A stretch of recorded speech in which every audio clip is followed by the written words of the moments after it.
Hi, I'm reporter James Anderson, and this is your community headline news with the North Coast Courier.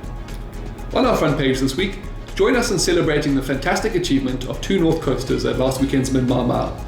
Mike Pengeli, the all-time record holder at the mile, notched up completion number 51 and kept up his record of finishing every single edition of the race since it was first held in 1974.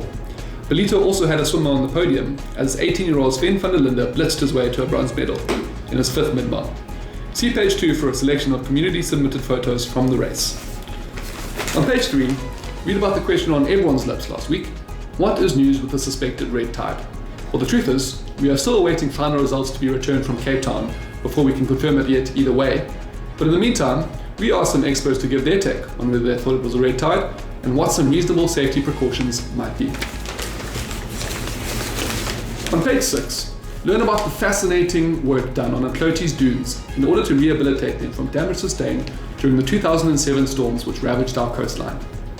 The Amploti Conservancy and ecological specialists have been doing steady work since 2010 to return the dunes to their former glory. It's a stark reminder that positive change can often be incremental, and shows how important it is to lay the groundwork for future ecological projects years and sometimes decades in advance.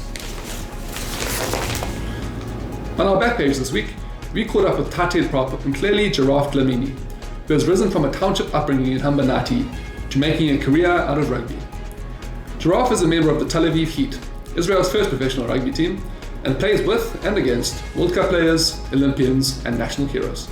It has been the culmination of over a decade of work in the sport, which all began with 6 years at the Belito Dolphins. Giraffe said he is confident that he could never have made it professionally without the platform of his hometown team.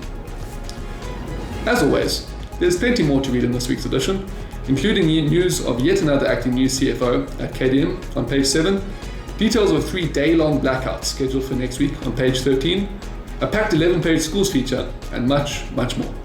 Follow us on Facebook, Instagram, and X for daily breaking news.